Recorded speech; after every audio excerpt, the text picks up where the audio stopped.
Fala pessoal, no último vídeo sobre doença do refluxo gastroesofágico, a gente falou um pouco sobre a definição da doença, sua fisiopatologia e os principais sintomas que definem a doença do refluxo gastroesofágico. Então, se você perdeu esse vídeo, assiste ele antes de ver esse aqui, porque nesse a gente vai fazer um caminho com a propedêutica da doença do refluxo gastroesofágico, como é que a gente vai proceder à investigação, junto ao nosso paciente e o tratamento da doença do refluxo, além das complicações associadas à doença do refluxo. Então, se você não assistiu o vídeo anterior, dá uma olhada que você vai precisar desses conceitos neste segundo e último vídeo sobre a doença do refluxo gastroesofágico.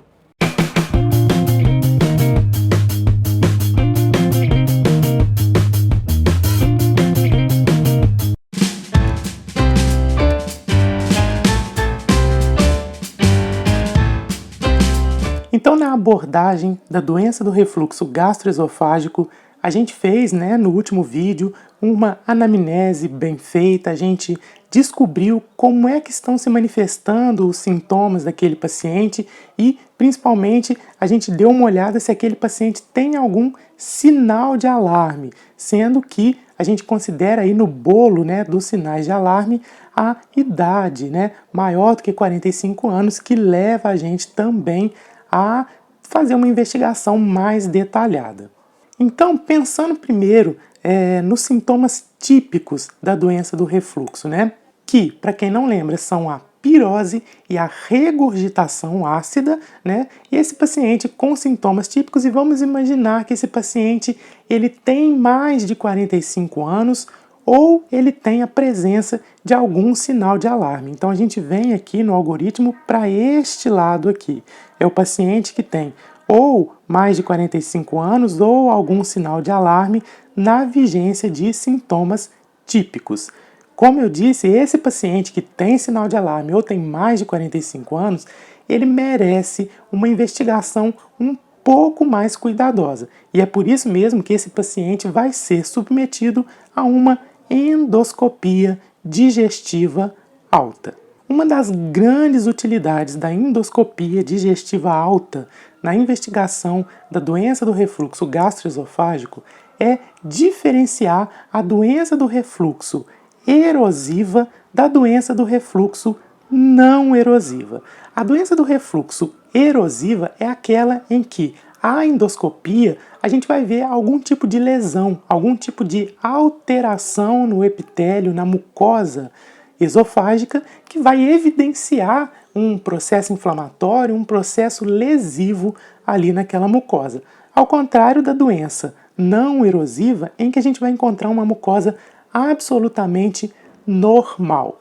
E aí você deve estar pensando que se eu não encontro uma alteração endoscópica na mucosa esofágica, que então eu não tenho a doença do refluxo. Porém, não é assim. Quando eu não encontro erosão, quando eu tenho uma endoscopia não erosiva, eu não posso excluir a doença do refluxo. Porque, de fato, na maioria dos casos, em 60% dos casos, eu vou ter doença do refluxo gastroesofágico sem ter nenhum tipo de alteração na mucosa esofágica. A endoscopia ela é um exame muito bom, mas nem todo paciente precisa fazer. Como eu disse, a gente vai fazer endoscopia naqueles pacientes que têm alguma indicação para isso. Paciente que tem sinal de alarme, paciente que tem mais de 45 anos. Justamente porque o grande objetivo da endoscopia não é diagnosticar a doença do refluxo. Eu falei no vídeo passado que o diagnóstico da doença do refluxo é eminentemente clínico. E é verdade. A endoscopia ela tem como grande função excluir outras doenças, afastar complicações da doença do refluxo e outras doenças, sendo que principalmente a gente pensa no câncer, no adenocarcinoma de esôfago. Uma coisa que é importante a gente falar é que muitas vezes o laudo de uma endoscopia vai vir com o seguinte diagnóstico, que aquele paciente tem uma gastrite enantematosa leve de antro. Isso não quer dizer absolutamente nada. Isso quer dizer uma endoscopia absolutamente normal, porque é muito difícil que o paciente não tenha nenhum tipo de vermelhidão ali no estômago, então isso não faz diagnóstico de nada. Se na endoscopia eu evidencio a presença de algum tipo de lesão, seja uma inflamação, seja alguma complicação, eu vou tratar essa lesão. Se, no entanto, eu tenho ausência de lesão, mas eu tenho sintomas típicos, né, que é o que a gente falou lá no fluxograma, eu tenho presença de sintomas típicos da doença do refluxo, o diagnóstico clínico está feito e eu vou tratar a doença do refluxo gastroesofágico. No entanto, se eu acho lesão, se eu acho erosão na mucosa esofágica, aí a gente faz uma classificação dessa lesão que eu estou vendo. E a principal classificação seria a classificação de Los Angeles, que está aqui dividida em graus A, B, C e D, em que no grau A eu tenho erosões, que pode ser uma ou mais de uma, porém elas vão ter menos de 5 milímetros de tamanho. No grau B, eu já tenho erosões maiores, né, com mais de 5 milímetros, sendo erosões não contínuas. No grau C, eu já vou ter erosões contínuas, que são erosões maiores, né, que vão envolver menos de 75% do esôfago. Enquanto que no grau D, que é o grau mais avançado, né, eu vou ter uma erosão de pelo menos 75% da circunferência do esôfago. Mas o mais importante que a gente tem que saber é que os graus A e B seriam erosões consideradas leves, enquanto que os graus C e D são erosões graves. E isso é importante porque vai trazer um impacto no manejo da doença do paciente. Se eu tenho um paciente com uma erosão leve e aí eu trato esse paciente, depois do tratamento eu não preciso fazer uma endoscopia de controle. Eu considero que aquele paciente está curado. No entanto, se o paciente tem uma erosão grave, uma erosão de grau C ou D, após o tratamento eu preciso fazer uma endoscopia de controle para ver como é que ficou a cicatrização ali daquela área. Como eu disse, nem sempre a gente precisa fazer endoscopia no paciente, né, antes de instituir o tratamento para a doença do refluxo. Inclusive, é uma das principais formas de diagnóstico final da doença do refluxo é através de um teste terapêutico, que é justamente eu tratar a doença do refluxo. Se o paciente melhorar, quer dizer que definitivamente eu tinha ali realmente uma doença do refluxo gastroesofágico. E é isso que a gente faz com o paciente que tem sintomas típicos na ausência de sinais de alarme e com menos de 45 anos. Então é um paciente com pirose, regurgitação, que não tem nenhum sinal de alarme e tem menos de 45 anos. Eu vou fazer endoscopia nesse paciente? A princípio, não. Por quê? Porque eu vou instituir nele o teste terapêutico, né? Que a gente vai falar já já no que ele consiste. E aí, depois de 30 dias fazendo esse teste terapêutico, eu vou reavaliar o paciente. Se os sintomas iniciais do paciente, né, a pirose e a regurgitação, tiverem melhorado, eu vou simplesmente terminar o tempo preconizado do tratamento medicamentoso, que é de 6 a 8 semanas. No entanto, se os sintomas persistirem após esse teste terapêutico, eu já começo a pensar que aquele paciente pode ter alguma outra coisa que não ou além da doença do refluxo. E aí, nesse caso, eu vou submetê-lo à endoscopia. E como que é feito esse teste terapêutico? Qual que é a base do tratamento medicamentoso da doença do refluxo? São os inibidores da bomba de prótons, né? Que são aqueles medicamentos que vão inibir a bomba de prótons lá na mucosa estomacal, diminuindo assim a secreção ácida estomacal. O uso desses medicamentos, além de suprimir a secreção ácida, ele tem o poder de cicatrizar a esofagite, cicatrizar aquelas lesões que porventura já existam na mucosa estomacal. E aí como é que a gente faz? A gente faz aquele teste terapêutico que eu falei por 30 dias, usando um dos inibidores da bomba de prótons, sendo que o mais comum é o omeprazol, mas a gente tem outros como lansoprazol, pantoprazol, rabeprazol, esomeprazol. E aí, a dose padrão é essa que está indicada aqui, sendo que no caso do omeprazol, por exemplo, é de 40 miligramas, sempre tomando cuidado de orientar o paciente a utilizar o medicamento meia hora antes do café da manhã, né, para que esse medicamento haja da maneira adequada. E aí, se o teste terapêutico funcionou, o paciente melhorou, eu completo o tratamento, né, por 6 a 8 semanas. E se o paciente não melhorou, aí ele vai ser submetido à endoscopia digestiva alta na busca, então, de outras causas e de outras comorbidades relacionadas. Além dos IBP, né, dos inibidores da bomba de prótons, a gente tem outros medicamentos, né, que podem ser usados aí no tratamento da doença do refluxo, como os bloqueadores H2, né, que são principalmente a ranitidina e a cimetidina, mas eles têm um porém, que são medicamentos que não cicatrizam a lesão. E, por isso mesmo, devem ser usados somente como medicação coadjuvante ou em casos leves de refluxo, né, em que provavelmente a gente não tem ainda uma lesão da mucosa esofagiana. E aí é muito importante a gente lembrar que erosão é igual a IBP. Tem lesão, tem que usar IBP, porque é o único medicamento que cicatriza a lesão. Além disso, a gente tem os antiácidos, que são utilizados principalmente naquela chamada terapia direcionada pelo paciente. É o paciente que tem aquele medicamento em casa e, quando ele tiver um sintoma, ele vai usar. Obviamente, os antiácidos vão ser usados somente em casos de sintomas eventuais, né, quando não há necessidade diária e quando não há sinal de alarme, né? É aquele paciente que tem ali uma pirose, mas que é eventual, não é recorrente, acontece poucas vezes, e aí esse paciente vai poder usar esse antiácido sob demanda, né, no momento que ele tiver ali o sintoma. Além disso, o antiácido pode ser usado quando eu tiver contraindicação a outras medicações, como num caso de alergia, por exemplo. E, por fim, a gente tem também os procinéticos, né, que são principalmente a domperidona e a bromoprida.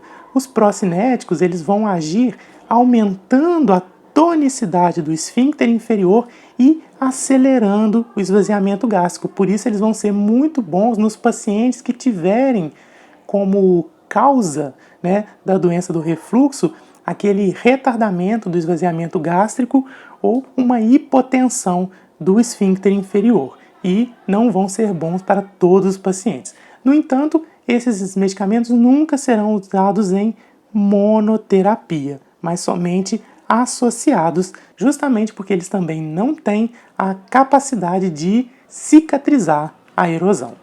Então a gente falou bastante sobre o paciente com sintomas típicos, né? Aquele paciente que tem pirose, que tem regurgitação, e aí fica muito fácil a gente seguir pelo caminho da doença do refluxo. No entanto, a gente vai ter aquele paciente com sintomas extraesofágicos, né?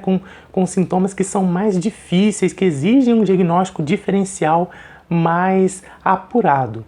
Nesse caso, eu tenho que excluir outras causas, né? Eu tenho que, por exemplo, no caso de uma dor torácica, né, que mimetiza muito a dor coronariana, eu preciso excluir a doença coronariana, porque, como eu já falei no vídeo anterior, a doença coronariana mata, e aí eu preciso primeiro tirar do caminho essa possibilidade, e aí se eu não encontrei outra causa, né, para aquela dor, ou para aqueles outros sintomas extraesofágicos que a gente citou, como tosse, faringite, rouquidão, né, entre outras causas que você pode conferir lá no primeiro vídeo de doença do refluxo, eu vou precisar ter um manejo diferente do meu paciente. Isso porque, além de o paciente com sintomas extraesofágicos normalmente não ter também os sintomas típicos, o que tornaria mais fácil, né, o diagnóstico, mas não é o que acontece.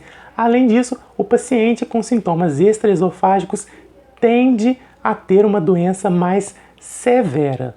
É por isso mesmo que no caso dos sintomas extraesofágicos, né, uma vez eu tendo descartado outras causas, ou eu tendo ali a doença do refluxo dentro do meu diagnóstico diferencial, eu posso fazer um teste terapêutico também com aquele paciente. Só que, no entanto, eu vou usar o IBP na dose dobrada, né? Então, se eu estava usando o omeprazol de 40 miligramas, né, pela manhã, eu vou usar o omeprazol numa dose de 80 miligramas, divididas entre parte da manhã e à noite, antes do jantar, sempre naquele esquema de 30 minutos antes da refeição.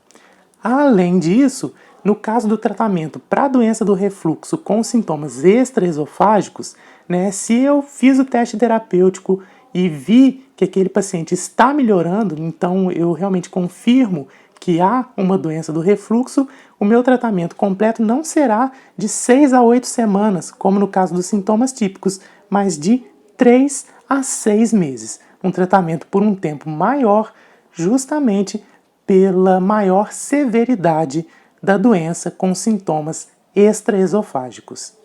Existem outros exames que podem ser usados na investigação, né, do diagnóstico da doença do refluxo gastroesofágico.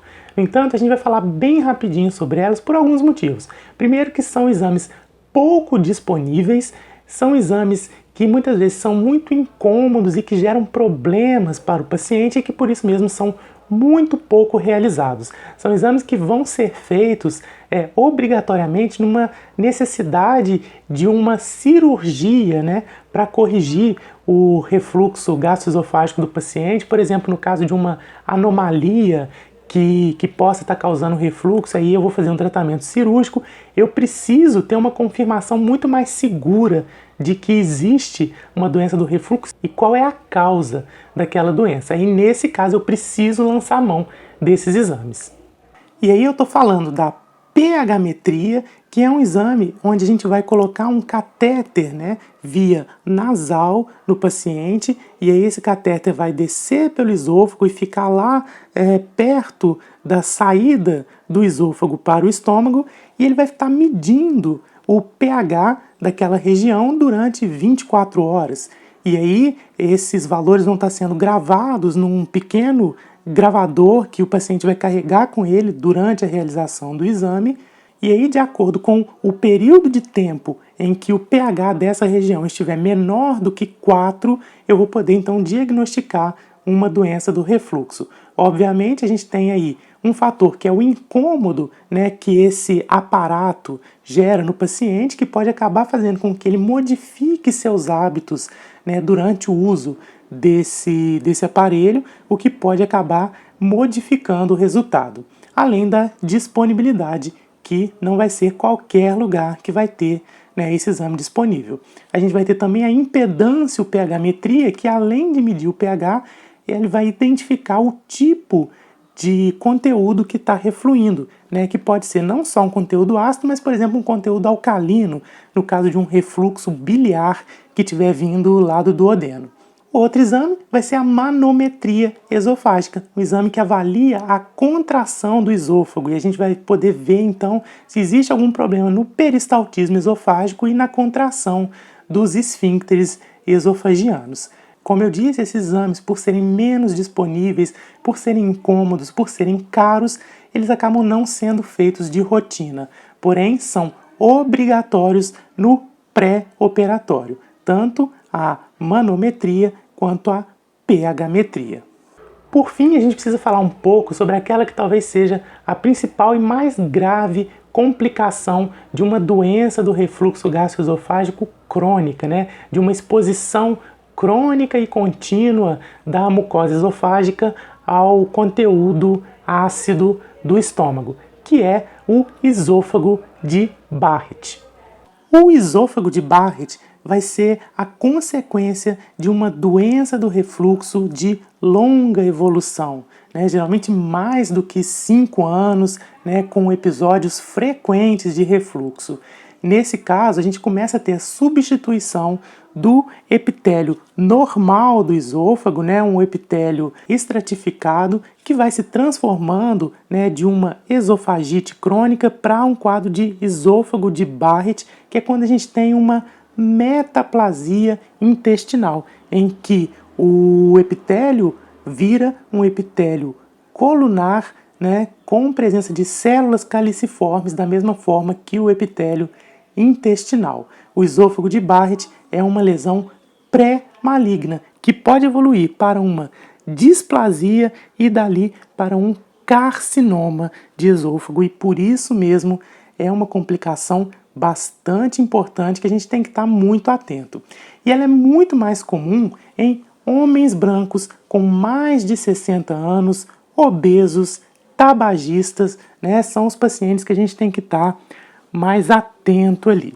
E aí, o que eu faço quando na minha endoscopia eu vejo, né, o esôfago de Barrett, que tem essa aparência, né? É uma mucosa mais avermelhada, né? E aí, o que eu faço? Eu vou levar uma amostra desse epitélio para a biópsia. E aí, se eu não tenho displasia, eu vou fazer o controle. Eu vou repetir, né, a endoscopia com biópsia dali a 3 a 5 anos. No entanto, se eu já tenho displasia, bom, se essa displasia for de baixo grau, eu posso fazer um rastreamento anual ou de cara já partir para o tratamento. E aí eu tenho que discutir com o meu paciente qual é a melhor opção.